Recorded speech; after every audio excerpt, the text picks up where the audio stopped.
Is your Boston Terrier pulling on the lead all the time and it's just becoming a nightmare to go out for a walk? Well, don't worry about it. We've got the video for you.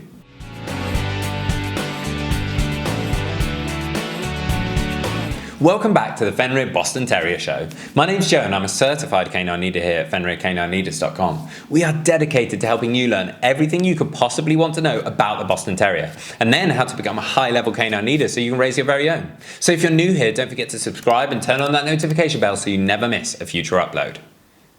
The Boston Terrier, although a small dog, it can become very frustrating if they're pulling on the lead all the time. So today we're going to be tuning into a webinar that the canine behaviourist and founder of FenrirCanineLeaders.com, Will, has recorded all about dogs pulling on the lead and how to deal with that situation. So over to you, Will. So here we go, another quick fire webinar that I like to do with you guys around dogs that pull on walks. Now this, it's up there. It's definitely in the top 3, maybe top 5 of most common concerns, queries, questions that I get as a canine behaviourist, and when people are coming and looking at wanting behaviour modification, is how frustrating it is to have a dog that pulls on walks. So in this video I want to just go off the cuff and give you a quick breakdown of my thoughts and theories and approach when it comes to people having dogs that pull on walks. Now, for me, I always, and it's kind of the theory behind why we started on YouTube, and it's now 95% of the effort that we put in is around early education with owners. Getting in before problems arise, in my opinion, is the most important thing that we can bring to the canine community, which is why in our Perfect Puppy course, we so heavily focus on getting heel working right from day one and making it an absolute priority. Having a little puppy that bounces around all over the place on a lead might seem cute, but as soon as those first few months of that cute puppyhood nature wears off and the novelty of having a puppy wears off, and you're getting a little bit frustrated about just how hard work it is, and especially if you've got a large powerful breed, it then becomes absolutely miserable. And I have got countless cases of people that have been pulled over by their dogs, have been literally dragged down the street by their dogs.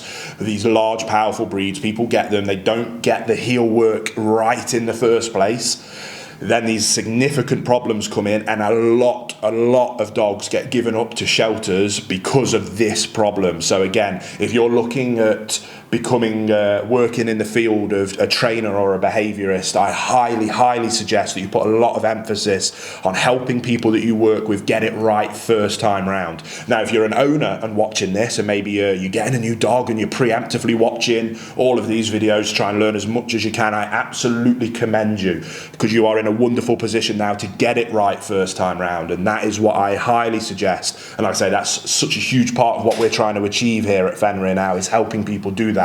But that doesn't help the fact that there is still countless people, 9 people out of 10, 99 out of 100 people that I see just driving around day to day have dogs pulling on walks.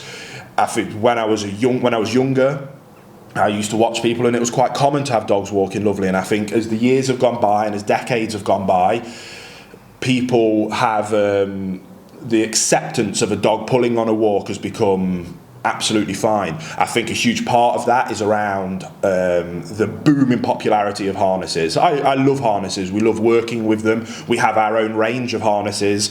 If they haven't come out yet, when you're watching this, are coming out very soon. Harnesses are a wonderful tool that add an incredible amount of comfort and security to your dog, a much better way of connecting yourself with the dog, especially if you're doing any kind of sports with your dog. But to advertise them as a solution to stop pulling, I think has caused a huge influx in people having dogs that pull badly. And because it takes the pressure off a neck with a collar, I think people live with it much more comfortably. So, oh, my dog just pulls, but it's got a harness on, so it's not really hurting itself. I would love to help encourage people just to rewind that, and the joy of having a dog that walks to heel is when I give owners something, with all the behaviour modifications that come my way, when I help people, when I have people come in there, they're often in tears about how miserable it's become to walk their dog, and in one session we can turn that around and give them back a dog that walks beautifully to heel. That, for me, is one of the best things I can give to a dog owner, because it allows them then to go and exercise. When a dog walks nicely, it builds a wonderful relationship with them, and then so much more joy with living with a dog comes off the back of being able to get out and walk with a dog that's walking nicely to heel. So when we're addressing it as a behaviour, it is often a behaviour that we'll address quite quickly, and it's often, and we kind of have levels to it, and it often depends on the owner's comfortability with things around corrections. Obviously, it's no secret I'm a balanced dog trainer and I use all the tools in the toolbox. Hey guys, very quickly, I just wanted to ask, are you following us over on Instagram? If you're not, there's 2 accounts that I would love for you to check out. The first one is our brand account, at Fenrir Canine Leaders, where you can see more about our industry-leading products that we create. If you're interested in following me personally, that's at I am Will Atherton, where you can see behind the scenes of me working with some of the most extreme behaviour cases in the world and what it takes to run these kind of YouTube channels. And maybe if you just want to be able to come over and chat with me, that's the place for you. So there'll be links down in the description box for both of our Instagram pages. I'd love for you to come and check them out, and hopefully we'll chat over there. We've discussed on multiple occasions in these short webinars my theory on the use of physical correction, that to justify the use of a physical correction or a corrective-based tool, it has to meet one of our 3 criteria. Is the dog causing harm to somebody else? Is the dog causing harm to itself? Or is the dog causing any serious property damage? When it comes to pulling on a lead, I think that it quite comfortably ticks the first 2 boxes. In terms of it causing harm to other people, large, powerful breeds really significantly hurt their owners when they pull them. And again, I have a lot of cases where people have had serious injuries, where they've been physically pulled off their feet, people have hit their face on the floor, people have been covered in grazes, and that's been the catalyst to finally do something about it and come to me. That justifies my use of a physical correction. I also think that the dog causes themselves significant harm, especially if they're utilising a flat collar, even a harness. They cause themselves physical harm, but there's definitely a justification in terms of the emotional harm that is caused by a dog that pulls on a lead. A dog pulling on a lead is making decisions for itself. It's not looking up to you for guidance and direction. A dog that doesn't have a good leader in its life, whom it knows it can look up to for guidance and direction, will be an anxious, fearful dog. An anxious, fearful dog lives in a fight or flight response because it doesn't know what to do. It's bouncing off the walls. It's got no direction from an owner, and it has that constant state of living in anxiety and fear, and that causes significant emotional not abuse, but it causes emotional distress to the dog. And I absolutely think that addressing heel walking is a huge proponent of having a dog not live in that emotional distress, to finally remove that baggage and just go, oh, finally, yes, I can look up, you can tell me what to do, amazing. That is, again, it's a wonderful thing to be able to hand over to an owner that has never had that with their dogs before, and having a dog walking to heel achieves that so quickly and so fantastically, which is why we put so much emphasis on it. If you've watched our rescue diaries over on our main channel, you'll see that I always get a dog tuned up walking to heel, just because of the, not even necessarily for the ability to have a dog walking to heel, but because it so quickly achieves my desired outcome of leadership and relationship, then the heel working is a bonus on top of those things. So I will often utilise different tools depending on the size of the dog and the severity of the pulling. We will use the minimum amount of physical correction required, starting from a slip lead or a slip collar through choke chains up to prong collars. Prong collar heel walk training is something that I can usually address in 15 to 20 minutes. A dog that has never utilised a prong collar, when utilised a prong collar correctly, safely and effectively by somebody with experience who knows how to implement a prong collar, can take a dog with significant pulling behaviours within 10-15 minutes to having a dog that walks beautifully to heel. It's far less physically traumatic than having a flat collar pulling on their trachea. It disperses the pressure evenly. There's so many excellent things about that prong collar. Now again, I always like to use as little corrections as possible when working with dogs, and ideally if you do it right from the get-go, you can never have to use physical corrections, and that's the process that we preach in our Perfect Puppy course. Doing it right first time round means that you never need to use one of these tools. But if you have a dog that is reactive on a walk, pulling on a walk, I can tell you that utilising a distraction-based approach with food rewards 99 times out of 100 does not work. And 9 times out of 10, when people come to me, they have already been to 3, 4, 5 plus positive base trainers for the same behaviour as pulling on a walk, who has tried to use a distraction, luring them away approach, and has never worked. They're then pulling their hair out, considering sending their dog to a shelter or giving it away or even putting it down, and I become their last-ditch effort, and they physically are moved to tears a lot of the time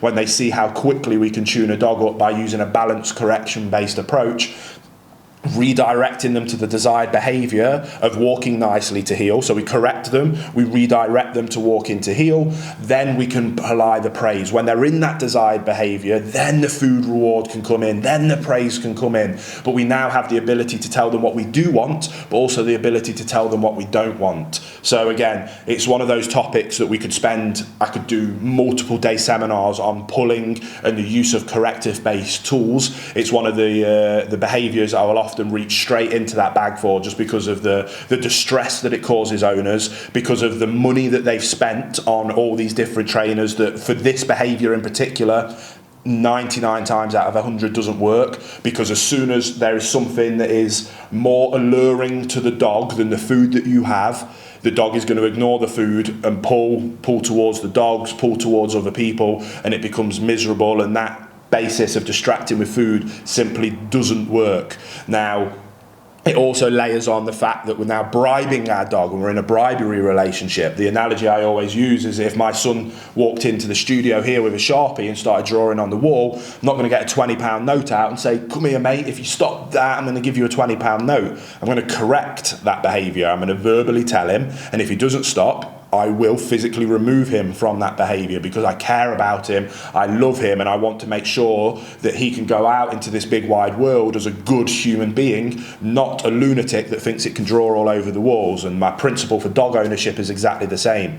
I will tell you if you are doing something that is causing harm to yourself, harm to other people, or is causing significant property damage. So again, I think if more people take that approach in a fair, consistent, loving way, based on leadership and relationship, there is no need for any dog owner in the world to struggle with them pulling on walks. And we're going to do more videos around exactly how we do that. If you want to see me do that with all the rescue dogs that I volunteer at the local rescue centre for me, I do that with all the dogs I work with. You can go and check out the training channel and see that in person, me actually doing it. But with these webinars, I like to make them much more focused on mindset and theory, because I truly think that that's the most important thing. So I hope you got something from this. You do not need to struggle with your dogs pulling on walks. It's something that can be addressed very quickly, and if you don't want to do it yourself, or you think that that's a bit overwhelming, seek professional help from a balance trainer who has the skill set in utilising corrective tools to be able to address these behaviours fairly, quickly and efficiently, to get you to a point where your dog can then enjoy the world and you can enjoy living with them. I truly think that if you love dogs and you want to have that wonderful, joyous relationship with your dogs, then it's a no-brainer to get on top of this. And just like my analogy with children, we correct children, we discipline children because we love them and because we care for them. There is nothing wrong in doing the same thing with dogs, as long as we do it fairly and consistently. And that does, no questions about it, doesn't create fearful dogs. Lack of leadership, lack of guidance and direction, that creates anxious, fearful dogs. Good boundaries, rules and expectations with consequences, that creates happy dogs, because they can trust in you, that they can get their guidance and direction from you. And as long as you're being fair and consistent, that is how you get a happy dog. So again, hope you enjoyed that little quickfire webinar. There you have it, guys. Some really useful information from Will there that you can put into practice straight away with your Boston Terrier to stop them from pulling on the lead. I really hope you enjoyed today's video. If so, get involved in the comments down below, as I would love to hear from you. Don't forget to subscribe and turn on that notification bell, as we have 2 dedicated videos coming here every single week. So I can't wait to see you in the next episode of the Fenrir Boston Terrier Show.